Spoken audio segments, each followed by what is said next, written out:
again, thanks so much for coming to talk to us today. I guess we'll just get started with the questions. Sure, So sure. what does your day look like as the president? Busy. Well, we have many things in the university. We have actually a very good team, right? Every office has its own charge and responsibility. And I think I have probably several roles. First of all, to support and help address any issues that university-wide from our academic, administrative, and student aspects. Okay, so it's very dynamic and sometimes hard to predict and certainly maybe hard to control. But on the other hand, it's a university, so we try to be supportive and try to be available. Daytime, we have various meetings, we have many visitors and internal coordination, budget, and academics, and so on and so forth. Then we also have many external engagements. We have many supporters, donors, alumni. They are interested in knowing how HKUST is doing, what are we focusing on, and oftentimes what can they do to better support our students, you. Music, an instrument, anything. Yes, Like, and the hobby I do more is photography. Okay, I like to take pictures, especially I like to take pictures of subjects which can fly. As you can see, my area of expertise is about flight. I'm an aerospace engineer by training, and I'm interested in studying and observing anything which can fly. Okay, we human, unfortunately, for good reasons, we cannot fly. If we try too hard, we kill ourselves. But we can build machines which can fly. But also, around campus, I trust you have seen we have many birds, very interesting ones. And depending on the season, they come and go. And I watch them. They're beautiful animals with different size and different colors, different habits. And I show you. This is sunbird. Wow. On our own campus. Okay? Many. This is the male one, this is a female one. Okay. And unlike a human being, male birds usually are more colorful. Okay. how was university for you? Oh, that's many years ago. When I was a teenager, I think probably like many teenagers, at heart, you care. You like to show your passion. You like to have friends, right? You make friends, but you also try to make sense of life, okay, as a human being. And your behavior and your heart may or may not be always aligned, right? Because of pride, because of insecurity, because of lack of understanding or lack of full capability to communicate. So I think that's all teenagers, certainly we all have different personality, different way to cope. But I think there are certain patterns for teenagers. You are trying to become an adult. You think you deserve to be treated as an adult, even though your behavior may not be fully adult-like, right? So I think, in that sense, I was like that also. But when I was in high school, certainly the focus was supposed to be study, but that may or may not be what we always want to do, right? So I used to have a basketball always underneath my chair, okay? Even with 10 minutes break between classes, It's very hot in Taiwan. I grew up in Taiwan. Okay, in summer and all that, you go out. Just even without 10 minutes, you feel you're free. You can do what you like to do. I didn't even have the proper shoes. Okay, just basically like this. So I used to wear out my shoes very frequently. Do you still play basketball nowadays? I don't do that anymore. I think I still enjoy watching that.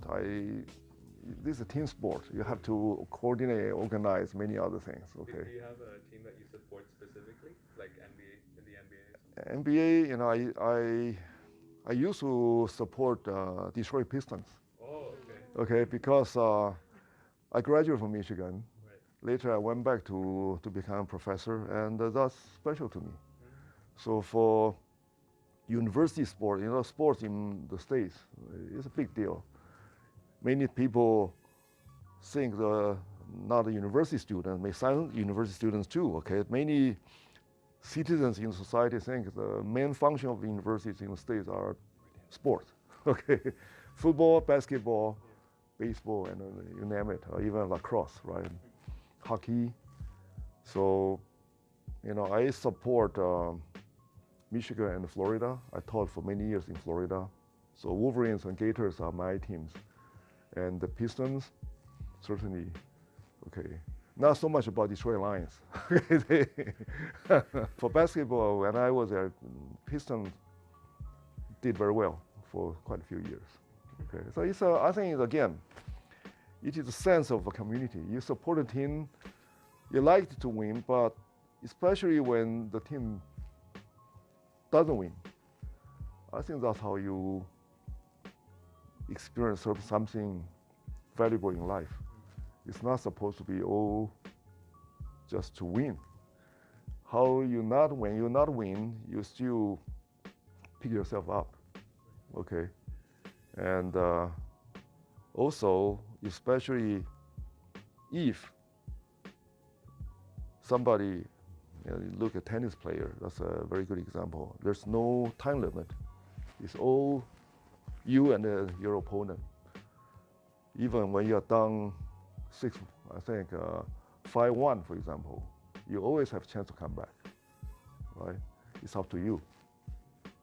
Okay, I think that's very, very important. You know, to me, to see that kind of sportsmanship, that's one of the most valuable experience in human life. You feel you give all you have, and if you don't win, it's unfortunate, but you did what you need to do. Okay, that I hope you all take it from there. That's also why I feel very keen on helping HKUST develop a little bit more of the sports-related programs. Okay, I think we need to have more. Our students feel stressed.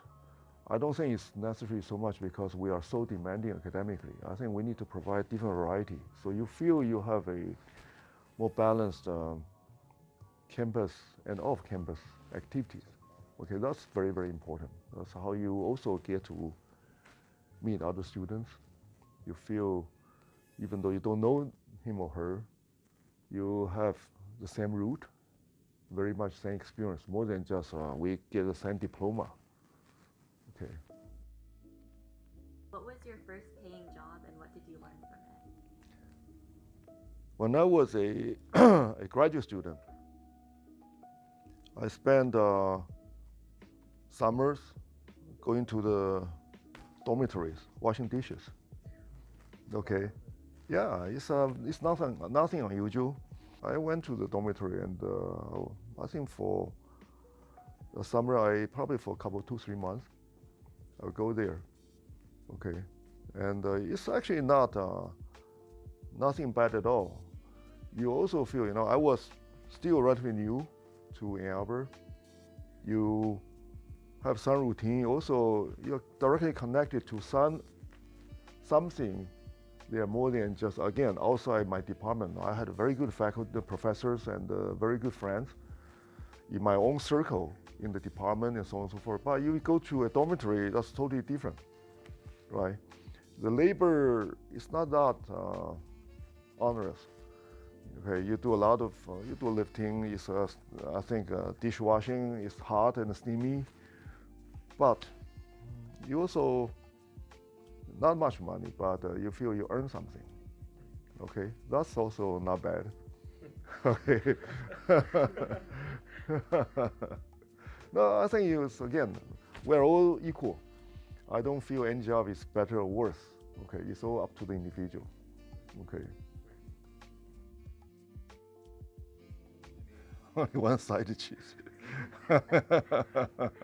Sometimes some of my colleagues I know, they say you can write anything you like on one sheet of paper, right? Then some people write such a tiny size, right?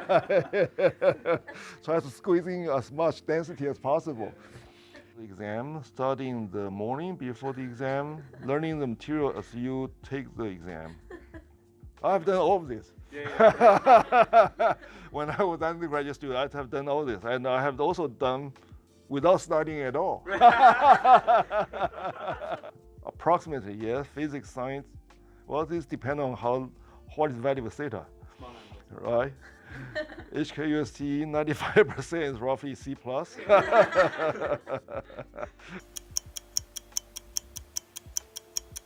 like Beatles. Okay, let me just say that. Okay, more than one song. My favorite movie, Godfather. I like maybe spicy kind. My glasses. What's the point of living if you don't have quality, right?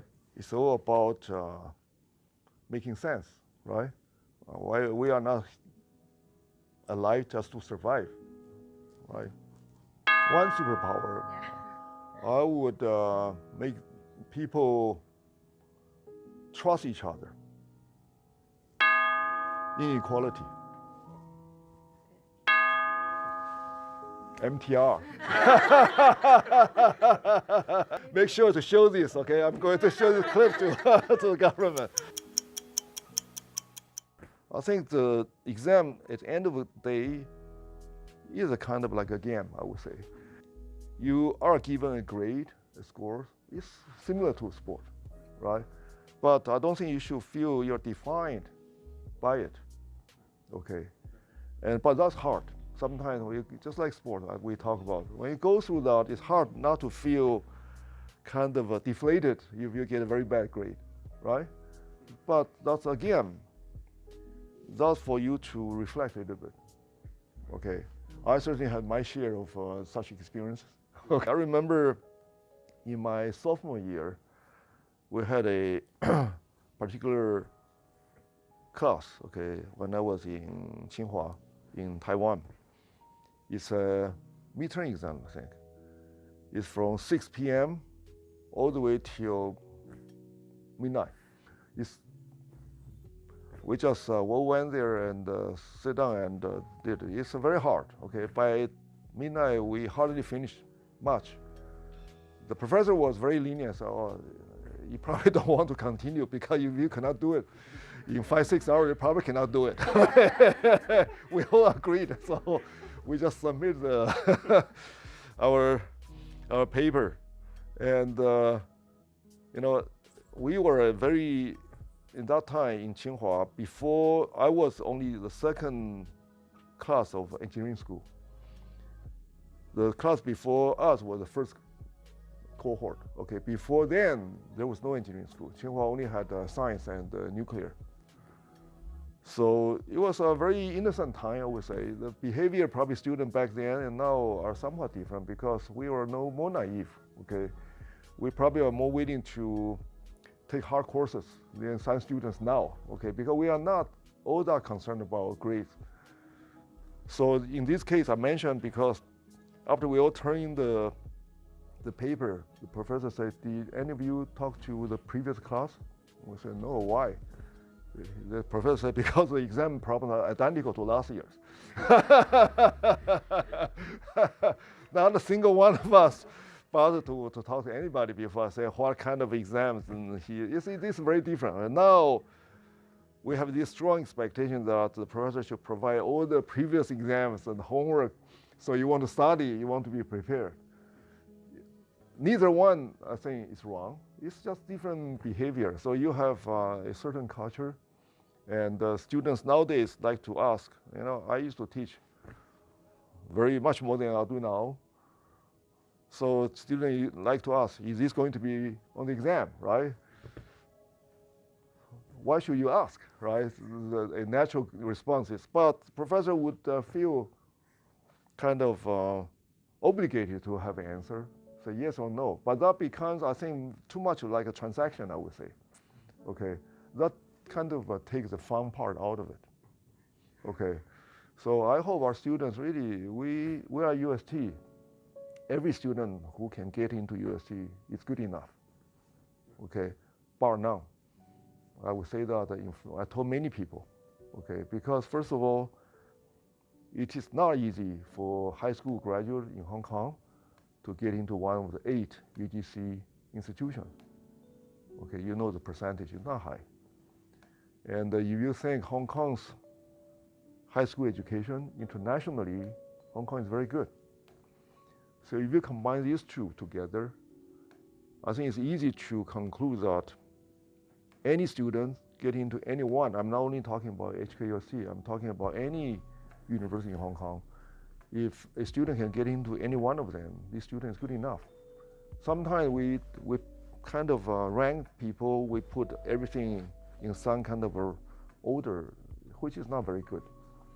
Okay, I always explain to colleagues here, certainly many outsiders, that any student who can enter HKUST, if this person were in the United States, which I know, can get into a very good university. Okay, if I didn't know you, I just met you and you came from the other side of the ocean, I say, which university are you attending? You tell me which one. Based on your background, you certainly can attend. I would say, oh, good, very good. Here, sometimes you don't feel so. Okay, because you feel we can get into a better, quote unquote, better one, but what is a better one? It's all about your own experience, right? I think sometimes we don't give ourselves enough of the trust. Okay, we always feel something is better because we have from 1 to 100, we rank everything, right? If you look China, 1.4 billion people pretty much all want to go to the same 2 or 3 university as a top choice. And that is very, very hard. It actually is not healthy. Here, we also have a kind of similar kind of a ranking in Hong Kong. But again, even though we are similar, but different universities do have different culture and flavor. Okay, so we should enjoy that and appreciate it. Again, as we exchanged already, I think you should, I don't want to have a lot of high sounding words. I just feel you should trust yourself. And also, hopefully you trust those surrounding you, including professors and our colleagues who support and work with you. Okay, I think again, we talk about trust. I think trust and respect are together. If you don't have mutual respect, you don't have trust, right? And everybody is a human being, okay? And deep down, we all care, okay? Maybe the expression may not be the same. But if we have a little bit more of the mutual trust and respect, I think we will all be happier.